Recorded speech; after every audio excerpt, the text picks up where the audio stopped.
오늘 이 본문은 우리가 잘 아는 팔복에 대한 메시지입니다. 이 팔복의 메시지 이야기에서는 지난주의 말씀을 떠올려야 됩니다.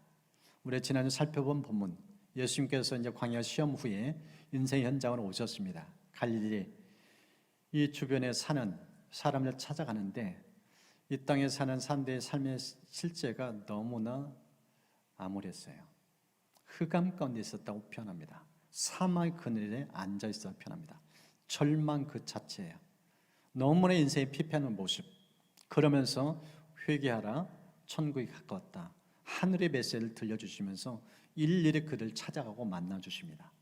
아픈 부위 만져주시고 그대의 상한 심령 고쳐주시고 그러면서 구름대처럼 사람들이 몰려옵니다. 인산인해를 이루어요. 오늘 이 본문을 보면은 앞달나게 수많은 사람 주님께 찾아온 그 모습, 이제 그들을 보시면서 주님이 산 위로 올라가는 모습이 이 본문에 있습니다. 이제 말씀을 준비하면서 예수님이 입을 열어 가르치신 이 팔복, 8가지 행복에 대한 메시지를 준비하면서 유엔에서 각 나라 국민들이 갖고 있는 행복의 만족도가 어느 정도가 행복 지수를 체크했던 설문조사 데이터가 있었습니다. 2022년도 세계 행복 보고서, 유엔 산하 한 전문 기구인데 각 나라별로 6가지 항목으로 체크를 했습니다. 국가, 국내 총생산, 기대 수명, 사회적 지지, 자유, 부정부패, 관용. 이 6가지 항목을 3년 동안 데이터를 분석해가지고 나라별 데이터를 냈습니다. 그랬더니 우리나라가 어느 정도인가? 랭킹 보니까 59위, 일본은 54위, 그리고 인근 나라 대만은 26위. 나라별로 편차가 생기기 시작해요. 세계 랭킹 1위는 어느 나라인가? 보니까 핀란드예요. 이제 이런 데이터와 함께 또 다른 자료를 보니까 이것은 이제 유엔 산하 기구에서 통계낸 객관적인 데이터인데 자국민을 대상으로 해서 국민의 행복 지수를 체크를 해봤어요. 그랬더니 그 한 나라가 국민의 만족도, 행복 지수가 97%인 나라가 있더라고요. 외부에서 평가하지 않고 스스로 자국의 백성들 대상으로 여러분 이 땅에 사는 만족도, 행복의 만족도 어느 정도입니까? 했더니 자그마치 97%가 나는 이 나라 사는 게 너무나 행복하다. 놀라웠어요. 97%예요. 작은 수치가 아닙니다. 근데 이 나라를 보니까 객관적 데이터가 보기에는 너무 아니에요. 일단은 국민이 어느 정도가 80만이 안 돼요. 땅덩어리는 우리나라 5분의 1밖에 안 돼요.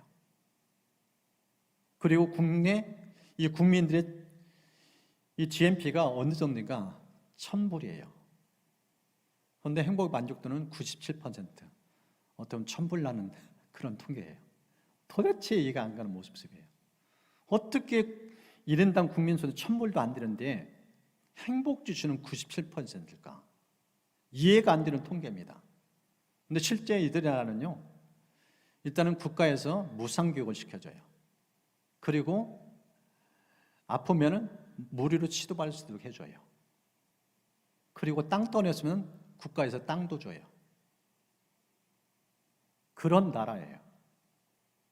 그리고 이 나라는요, 거지가 없어요. 노숙자가 없어요. 학교 가면 왕따가 없어요. 그런 나라예요. 어느 나라일 것 같아요, 여러분? 그 나라 가서 살고 싶은가요? 부탄이더라고요, 부탄. 이 부탄의 나라가 국민 스스로의 행복 지수를 체크했더니 97%가 이 나라 사는 게 너무 행복하다. 그런 고백들을 이구동성으로 이 나라 백성들이 하고 있다는 겁니다. 우리나라는 국가적인 데이터, 외부 기관을 통해서 체크했더니 59위. 여러분 대한민국 사는 게 행복한가요? 그런데 나라 때문에 불행한가? 오늘 성경은 그런 관점을 얘기하지 않습니다. 예수님이 행복이 어디에 초점을 두고 있는지, 이것을 놓치면 진짜 행복을 놓치고 살 수 있다는 것. 그것을 오늘 성경은 우리에게 말씀을 합니다. 이 본문을 보니까요, 예수님께서 이렇게 표현합니다. 예수께서 무리를 보시고 산에 올라가 앉으시니 제자들이 나왔다. 무리를 보셨는데 이제 무리를 본 다음에 시선을 그들의 응시한 다음에 이제 등을 돌리고 산 위로 올라가요. 그리고 산 위에 앉으셔서 이제 입을 열어서 말씀하는 내용입니다. 근데 이 말씀과 거의 비슷한 맥락이 마태복음 9장에 또 나와 있습니다. 무리들이 예수님께 찾아온 한 모습입니다. 마태복음 9장 36절에 이렇게 기록됐습니다. 무리를 보시고 불쌍히 여기시니 이는 그들이 목자 없는 양같이 고생하며 기진합니다. 지금 마태복음 9장에 있는 무리나 지금 마태복음 4장에 있는 무리나 똑같아요. 공통적인 특징이 무엇인가? 인생이 피폐한 모습이에요. 마태복음 9장은 그렇게 표현하고 있습니다. 목자 없는 양, 그렇게 비유로 설명했습니다. 방향 감각이 이렇다는 거예요. 방황하고 있다는 거예요. 허덕이고 있는 모습. 그래서 이 마태복음 9장을 보면은 이렇게 방황한 인생 가운데 진짜 필요한 건 일꾼이다. 그래서 추수하는 주인에게 요청해서 일꾼 달라고 구하면은 이들에게 제대로 인생을 제시할 수 있는 사람들 보내줄 거다. 이런 메시지가 있습니다. 근데 오늘 이 성경을 보면은 이렇게 무리를 뒤로 하면서 예수님이 산 위에 올라가셔요. 그러면서 앉으셨는데 이 자료를 보니까 왜 예수님이 앉으셨는지 이것은 유대 문화의 배경을 이해해야 된다고 그런 설명했습니다. 여러분 유대 랍비 문화의 특징 가운데 하나는요, 랍비의 권위, 스승의 권위는 어떤가? 앉은 데서부터 출발해요. 앉아서 가르치는 것이 이 스승의 권위를 대표하는 상징이라는 거예요. 실제 이 마태복음 5장부터 7장까지 읽어보면 예수님 가르치는 것이 권위 있다 이런 표현이 있어요. 이 권위의 모습이 지금 앉은 모습으로 소개하고 있습니다. 앉아서 지금 천국 강화의 메시지를 들려줘요. 천국 메시지를 들려줘요. 이 땅에 살면서 천국을 누린 삶 어떻게 가능한가? 오늘 본문은 우리가 알고 있는 이 땅에서 찾고 구하는 행복의 요소는 전혀 없어요. 비가시적이에요. 내면적인 것을 터치하고 있습니다. 그런 메시지가 이 본문의 공통된 모습입니다. 그래서 이 본문 속에서 첫 번째 말씀하신 이 심령이 가난한 자, 이 복을 누리기 위해서는 질문으로 또 이 본문의 내용을 좀 같이 좀 이해했으면 좋겠다 해서 세 가지 질문의 포인트를 가지고 오늘 말씀을 나눠갑니다. 첫 번째는 무엇인가? 심령이 가난한 뜻은 무엇인가? 예수님이 심령이 가난한 자 복이 있다 했는데 이 심령이 가난한 뜻은 무엇인가? 좀 그걸 살펴보고 그러면 어떻게 하면 심령의 가난함을 갖고 살 수 있는가? 이게 두 번째 포인트. 마지막 세 번째는 이 천국의 개념, 심령이 가난한 자 천국 준다 했는데 이 천국은 통치 개념이니까 하나님 나라를 날마다 어떻게 경험해 살 수 있는가? 이런 포인트를 가지고 좀 말씀을 나누려고 합니다. 첫 번째요, 심령이 가난한 뜻. 도대체 이게 무슨 뜻인가? 여러분 한번 질문 드리겠습니다. 여러분 가난이 행복한가요? 아마 그런 분 아무도 없을 거예요. 특별히 어릴 적 가난을 체험했던 분들, 혹독한 가난, 돈 때문에 재정 때문에 힘겼던 인생 사는 분들은 지긋지긋해요. 가난 몸서리 쳐져요. 제가 이제 지금은 이제 소천하신 조영기 목사님, 이분이 이제 천막교회 시절에 그 일화를 제가 이 글을 통해서 봤는데, 이분이 불광동에서 천막교회 시작할 때 전도를 하면서 사람을 만났는데 한 가정을 방문했는데 예수 믿으면 복 받습니다. 예수 믿으면 행복합니다. 뭐 이렇게 했더니 이 집안은 찢어지게 가난한 집안이에요. 대대로 가난이 물려온 그런 집안이에요. 전도 대상자, 전도를 받은 그 주민이 했던 말이 인상적이에요. 예수 믿으면 행복하다고? 예수 믿으면 천국 간다고? 복 받는다고? 아닙니다. 난 지금이 지옥이에요. 이 가난 지긋지긋합니다. 너무너무 인생이 구질구질합니다. 그 말이 안 들려요. 예수면 복 받는데 행복한다? 이게 이해가 안 돼요. 그러니까 이 본문 속에서 말씀하는 가난한 자의 행복하다, 어떻게 보면 어폐가 있어요. 충돌되는 단어예요. 근데 우리가 너무 싫어하는 이 단어를 가지고 가장 우리가 원하는 행복과 맞대어서 예수님 설명하세요. 가난하면 행복해야 돼요. 실제 누가복음 보면은요, 심령이 가난한 자는 단어가 없어요. 그냥 가난한 자가 행복하다 이렇게 표현하세요. 가난을 곧 행복으로 이때에서 설명하고 있다는 거예요. 도대체 이해가 안 되는 표현입니다. 우리는 특별히 물질 세계에 살고 있어요. 자본주의 사회 속에 살고 있어요. 물질이 없으면은, 재물이 없으면은 비극이에요. 너무나 추하게 살아요. 인간 행세를 못하는 그런 삶입니다. 그런데 어떻게 가난한 자가 행복하다 할 수 있는가? 여기는 아주 중요한 영적 의미가 담겨져 있습니다. 이 가난한 원의 뜻은요, 무슨 뜻이냐면은 거지라는 표현이에요. 여러분, 거지의 특징이 뭐예요? 누군가 도와주면 살 수가 없어요. 거지는요, 자기 힘으로 자기 자력으로 인생 살 길이 없어요. 그러니까 손을 벌려서 도움을 요청하는 게 거지예요. 구찬 변명할지라도 먹고 살아야 되니까 손 벌려서 도움을 요청하는 거예요. 이게 거지의 모습입니다. 지금 이 본문의 단어가 그런 단어예요. 구걸하는 인생, 도움 없이는 살 수 없는 그 모습, 그런 의미가 담겨 있다는 거예요.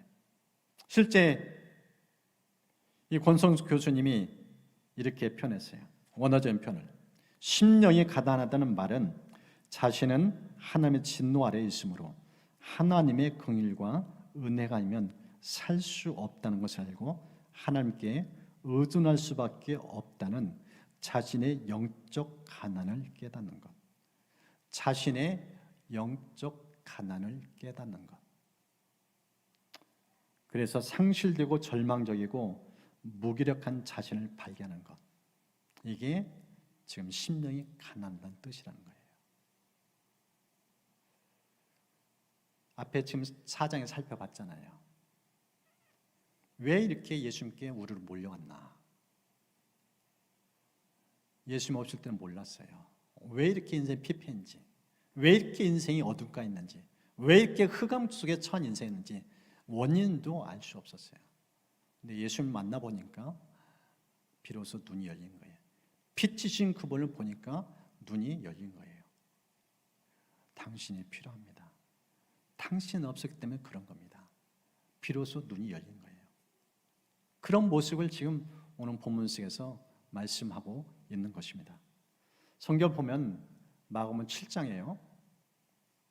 한 여인 등장합니다. 예수님이 두루 시돈 지방으로 갔는데 거기에 한 여인이 찾아와요. 그리고 예수님께 애원해요. 날 좀 불쌍히 여겨달라고. 우리 집안에 지금 딸이 흉악한 귀신이 들려서 너무나 고통 가운데 있다고. 그러면서 예수님께 애원하면서 우리 딸 귀신 좀 쫓아내달라고. 근데 예수님이 반응하지 않아요. 무반응이에요. 그 모습 보고 제자들이 너무 소리를 지르고 있으니까 예수님 좀 빨리 좀 달래서 좀 보내라고. 최대 그렇게 요청할 정도예요. 그때 예수님이 한마디 툭 던져요. 나는 이스라엘 잃어본 양들 외에는 관심 없다. 이방인에겐 난 관심 없다. 나는 오로지 이스라엘 백성을 위해서 왔다. 이렇게 표현해요. 타민족에다 이방민에다 차별한다는 느낌이 들어요. 사랑의 예수님은 온데간데 없어요. 근데 그걸로 끝나지 않습니다. 정말 듣기 거북한 말을 예수님이 내뱉어요. 이 여인을 개취급을 해요. 성경은 이렇게 표현했습니다. 자녀로 먼저 배불리 먹게 할지니 자녀의 떡을 취하여 개들에게 던짐이 마땅치 아니하다. 도움을 요청하는 여인에게 예수님이 비유를 드는데 개 비유를 들어서 설명해요. 여러분이 그 여인을 생각했을 때 어떤 느낌이 들까요? 인격적인 모독감을 느낄 거예요. 아니, 어떻게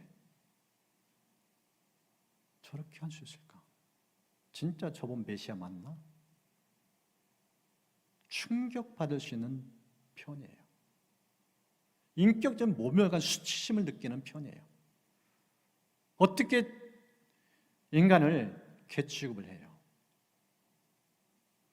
너무나 천시 여겨요. 인격이 완전 짓밟힌다는 느낌이 들어요.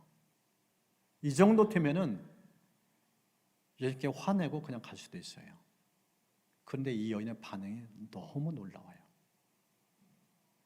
이렇게 기록되었습니다. 주여 올소이다마는 상 아래 개들도 아이들이 먹던 부스러기를 먹나이다. 자기가 개취당하는 걸 그냥 받아들이겠다는 거예요. 수용하겠대요. 그래도 싸다는 거예요. 그러면서 한 표현 보세요. 부스러기도 줬사오니 그거 주세요. 부스러기도 줬사오니 그거 주세요. 예수님이 여인의 태도를 보면서 감동을 받아요. 그리고 칭찬해줘요. 축복해줘요.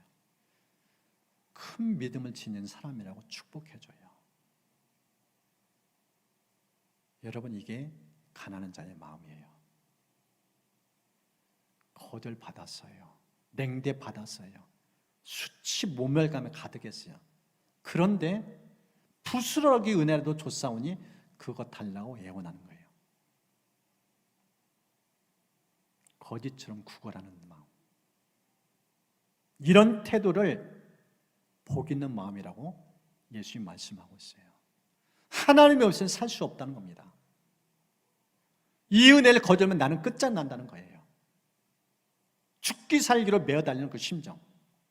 이게 가난한 자의 심령인 것을 성경은 우리에게 말씀을 하고 있습니다. 한 글에 이런 메모가 있어요. 세상은 하나님을 알지 못해 멸망하고 있고 교회는 그분의 임재가 없어서 영적 기근에 시달리고 있다. 우리의 병든 신앙 대부분을 즉시 고칠 수 있는 방법은 그분의 임재를 영적으로 체험하는 것이다. 세상도 하나님을 못 누리고 있고 교회 다니는 성도도 못 누리고 있다는 거예요. 살아계신 하나님을 못 누리니까 예수 믿으나 믿지 않으나 다 영적인 기근에 시달리고 살고 있는 모습. 이게 안타까운 우리의 현실이라는 거예요. 여러분, 실제적으로 예수께서 계시록을 보면은 7교회라 해서 각각의 특징들을 매면서 어느 교회는 주님 호되게 질책하셔요. 그 중에 예수님이 아주 심한 책망을 받는 교회가 있습니다. 라오디게아 교회입니다. 왜 이렇게 책망을 받았는가? 성경을 보면은 라오디게아는요, 자기의 실상을 몰라요. 그들은 입에서 그런 고백이에요. 나는 부자다. 나는 부자다. 부족함이 없다. 부유하다. 스스로 자만하고 살고 있어요. 그런 그 안에서 예수님이 이렇게 질타하십니다. 내 곤고한 것과 가려는 것과 가난한 것과 눈먼 것과 벌거벗은 것을 알지 못하노다. 영적인 맹인이에요. 눈이 감겨졌어요. 얼마나 지금 영적으로 가난하게 살고 있는지 그 실상을 모르고 채 세상에 취해서 살고 있는 모습. 그래서 예수님이 이들 향해서 대안을 제시합니다. 그 대안권의 하나가 무엇인가? 불로 연다는 금을 사라. 불로 연다는 금을 사라. 무슨 뜻일까요? 이들은 믿음이 바닥났다는 거예요. 돈은 있고 세상적으로는 잘 나가는 모습인데 부자 동네에서 사는데 영적으로는 가난뱅이라는 거예요. 벌거벗어서 표현하고 있어요. 거짓 신세라는 거예요. 그런데 그걸 모르고 스스로 만족하고 자유하며 사는 모습. 그게 라오디게아 교회의 모습입니다. 심지어 예수님 어떻게까지 표현한가? 지금 문 밖에 계신 예수님을 소개하고 있어요. 문을 두드리는 예수님을 소개하고 있어요. 예수는 다 쫓아냈다는 거예요. 예수님 없이 부자로 살고 있다는 거예요. 여러분, 우리가 신앙 착하기 쉽습니다. 세상 것이 하나님 주신 축복으로 알고 있어요. 근데 성경 예수님 관점은요, 아무리 세상을 가지고 있어도 그 속에 하나님 없으면 가난뱅이라는 거예요. 그것을 지금 말씀하고 있는 겁니다. 진짜 행복은 어디에 있는가? 갈급한 심령. 예수 없이는 살 수 없다는 그 마음. 그 절박함 속에서 오직 주님만 찾고 구하는 마음. 이게 심령이 가난한 자의 마음이라고 오늘 성경은 우리에게 말씀을 하고 있습니다. 그렇다면 어떻게 하면 우리가 이렇게 가난한 심령 갖고 살 수 있는가? 이 두 번째 메시지. 어떻게 하면 우리가 가난한 심령 갖고 살 수 있는가? 여러분, 이건 저절로 되지는 않습니다. 그냥 하나님 개입하셔요. 간섭하셔요.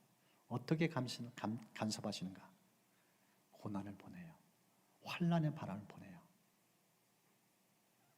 성경을 보면은 사도 바울, 그는요 자기에 대해서 스스로 고백하기를 나는 율법에 의른 흠이 없는 사람이다. 자기의 똘똘 뭉친 사람이에요. 자기 자랑하면 뒤지 않는 사람이에요. 그런 그를 하나님이 꺾으셔요. 자기로 가득한 것들을 뽑아내요. 어떻게 뽑아낸가? 극심한 환난을 보내요. 고린도서 1장을 보면은 그가 어느 정도의 환난을 겪었는지 사형 선고 받았다 표현해요. 살 소망이 끊어졌다고 표현하고 있어요.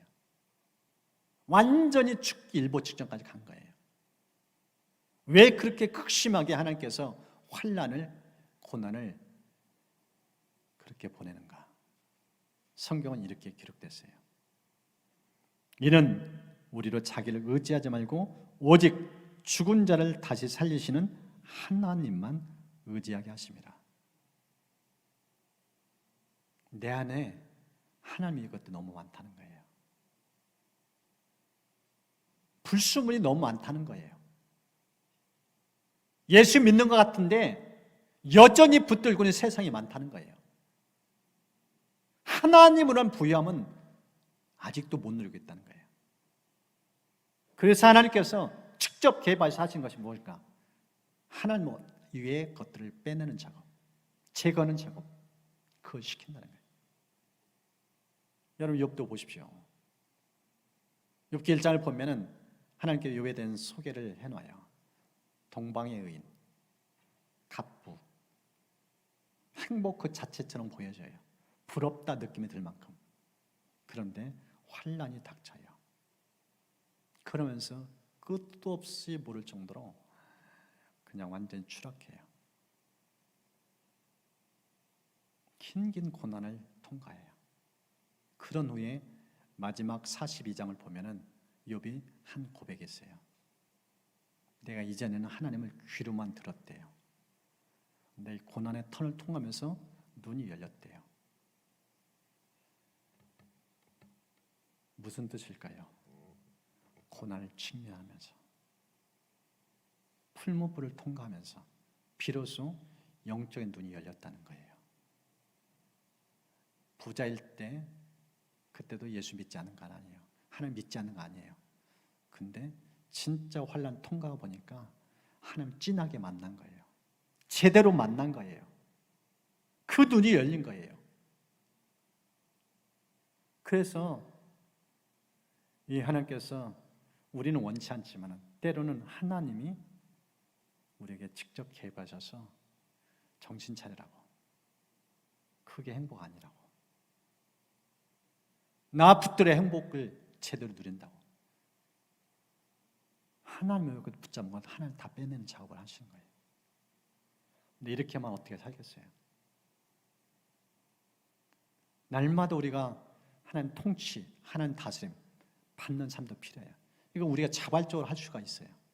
그래서 세 번째는요, 우리가 좀 주도적이고 자발적으로 할 수 있는 하나님 나라, 어떻게 그것을 가능해 할까? 두 가지 포인트를 가지고 좀 나누고 싶어요. 그 첫 번째가 무엇인가? 내려놓기입니다. 하나님이 고난한테 내려놓다 하는 방법도 있지만 내가 내려놓는 방법. 한 글에 이런 메모가 있어요. 우리가 먼저 비워지기까지는 채워줄 수 없다. 옛 포도주로 부분적으로 채워진 그릇은 그 옛 포도주가 밖으로 다 쏟아져 나올 때까지는 새 포도도 채워줄 수 없다. 내 그릇도 나의 의, 나의 교만, 나의 자부심이 깨끗이 비워질 때 하나님의 통치로 채워질 수 있다. 바울의 표현으로 말씀드리면은 자기를 쳐서 복종시키는 거예요. 내 의가 드러날 때마다 꺾는 작업을 하는 거예요. 내 생각도 살려는 그 마음이 올 때마다 그걸 꺾는 거예요. 그러면 하나님 통치에 나를 맡기는 거예요. 이런 훈련들을 해나가야 되는 거예요. 그럴 때 매일매일의 삶 속에 하나님의 은혜가 있어요. 임재가 있어요. 누가 5장을 보면은 베드로의 모습, 밤이 맞도록 수고해요. 그의 모습에 보여주는 특징, 인생은 내 수고 땀, 열심히 최선을 다해요. 한량보단 나아요. 근면 성실한 모습이 보여요. 그런데 배는 비어 있어요. 원하는 걸 취하지 못해요. 허덕여요. 낙심해요. 좌절해요. 그런 인생의 주님이 찾아오셔서 코칭을 해주셔요. 깊은 데로 가서 금을 내려서 고기를 잡으라. 내가 밤에 또 수고했는데 잡은 것이 없습니다.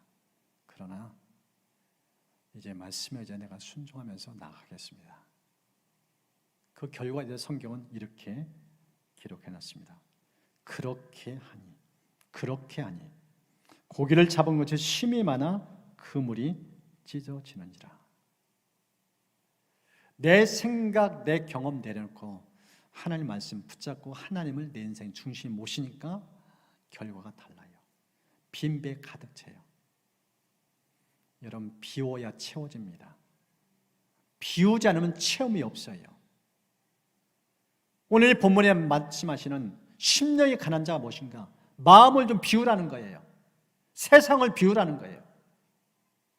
날마다 그걸 비우는 작업을 하라고 말씀하고 있습니다. 그래서 주님이 끊임없이 강조하는 것가 뭐예요? 자기를 부인하고 자기 십자가 지고 나를 따르라. 이게 내려놓는 작업의 일환입니다. 여러분 삶 속에서 그런 실천이 있기를 주님 축복합니다. 두 번째는요, 교제하기입니다. 교제는 인격 대 인격 교감입니다. 하나님의 얼굴 대 얼굴에 만나는 거예요. 성경을 보면 예수님이 이런 강조를 하십니다. 너희가 나와 함께 한 시간도 이렇게 깨어있을 수 없더냐. 주님 많은 시간 요구치 않아요. 하루에 한 시간 좀 나와 좀 만나자. 1대1로 좀 한 시간 좀 만나자. 여러분 한번 돌아보세요. 자기 인생을 한번 체크해 보세요. 지난 한 주 동안 열심히 164시간 시간 보냈는데 하루하루 7일 동안 한 시간 예수님과 독대하는 시간 제대로 보낸 분 과연 몇인가요? 매일마다 한 시간 예수님과 독대하는 시간 갖고 오신 분 극소수일 겁니다. 날마다 한 시간. 어떤 분의 글을 보니까 그래요.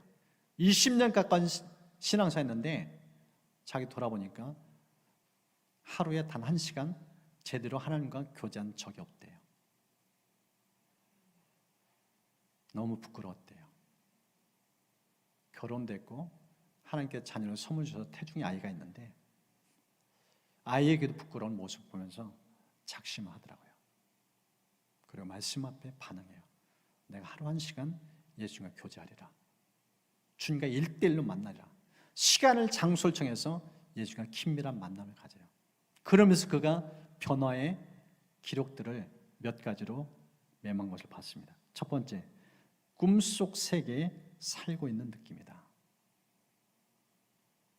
예수님과 교제하면서 한 시간 예수님과 교제하면서 첫 번째 변화, 꿈속에 살고 있는 것 같다. 이게 꿈인가 생시인가? 일상은 바뀌지 않았어요. 그런데 내면이 달라진 거예요. 보는 시각이 달라져요. 심지어 드라마를 보는데도 전혀 다른 시각으로 보는 눈이 열렸대요. 두 번째는 마음이 평안해졌다. 근심, 걱정이 있었는데 그런 게 다 물러갔다. 세 번째는 하나님을 믿는 믿음이 성장하는 게 느껴진다. 계속 자라고 있는 게 느껴진대요. 정체 상태, 답보 상태, 후퇴 상태였는데 도대체 믿음이 자라는 게 못 느껴졌는데 예수님과 1대1로 만나서 살아있는 주님과 교제하면서 성장하는 게 느껴졌다는 거예요. 네 번째는 성령의 임재가 무엇인지 몸으로 피부로 느끼면서 행복을 발견했대요. 다섯 번째는 규칙적으로 생활하는 습관이 들면서 몸도 건강해졌대요. 그리고 한 영혼을 위해서 중보기도하는 게 무엇인지 기도의 힘도 느꼈대요. 마지막 일곱 번째, 모든 것의 정답은 하나님. 모든 것의 정답은 하나님. 얼마나 영적으로 부유해졌는지. 하루 1시간 하나님과 예수님과 독대하기로 결정하면서 나타난 변화입니다. 여러분에게도 도전합니다. 여러분 신앙생활은 얼마나 했는지 연륜 묻기 전에 주님께 교제의 깊이를 묻고 싶습니다. 예수님 교제를 얼마나 누리고 있나요? 하루 1시간 누리지 못하는 거 여러분 진짜 신앙의 질이 거기서 좌우됩니다. 결정하고 시간 장소 정해서 이 사람이 체험했던 그 은혜를 여러분 동일하게 누릴 수 있을 축복합니다.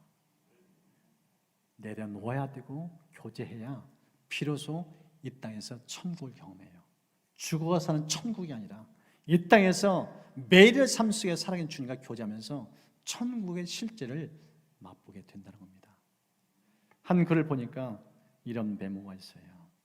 배부르면 기도는 약화된다. 인간의 약점이다. 배가 부르면 기도가 안 나오고 하품이 나온다. 금방 기도의 열기가 식는다. 한순간이다. 왜 기도가 약해졌을까? 이 부산 수영로교회 이규현 목사님이 최근에 쓴 따끈따끈한 책에 나와 있는 내용이에요. 한국교회의 기도가 죽어있대요. 죽어가고 있대요. 기도의 열기가 사라진대요. 성도들의 모습을 보나 교회의 모습 보나 왜 교회가 문 닫는가? 기도하기를 멈췄기 때문에. 그러면서 언제부터인가? 90대 경제가 성장하면서 그분이 이런 표현을 해요. 물질적인 풍요는 세속화를 가속화시켰다. 그 결과 하나님의 자리에 돈이 대신하고 말았다. 이전에는 배가 고플 때 기도원에 올라갔다. 금식인지 굶식인지 구별이 안 될 정도였다. 시대적으로 기도할 수밖에 없었다. 삶이 고달팠다. 기도 외에는 다른 길이 없었다. 붙들 것은 오직 하나님뿐이었다. 기도는 절박함 속에서 뜨거워지고 고난이 기쁠수록 깊어진다. 얼마나 와닿는지. 여러분 이런 시간이 있었을 거예요. 근데 지금 그러냐는 거예요. 지금 그렇게 애절하게 주님 찾느냐는 거예요. 그렇게 뜨겁게 주님 만나냐는 거예요. 오늘 예수님 팔복하면서 가장 첫 번째 마치 십계명 1계명과 똑같은 그런 메시지를 전해줘요. 1계명 속에 십계명의 모든 내용이 담겨져 있어요. 팔복건대 1계명 이 첫 번째 이 복을 제대로 알고 이해해야 그 다음 이 행복들이 여러분께 스며들어요. 심령이 가난하지 않은 상태에서는 절대 복이 흘러들어도 않는다는 거예요. 마음의 가난함이 필요하다는 겁니다. 여러분 지금 마음의 상태가 비워진 상태입니까? 아니면 세상 가득 채워진 상태입니까? 하나님 아는 것으로 채워지면요 라오디게 교회 똑같아요. 이제 말씀 마무리하면서 우리 좀 찬양하면서 기도의 자리로 나갔으면 좋겠습니다.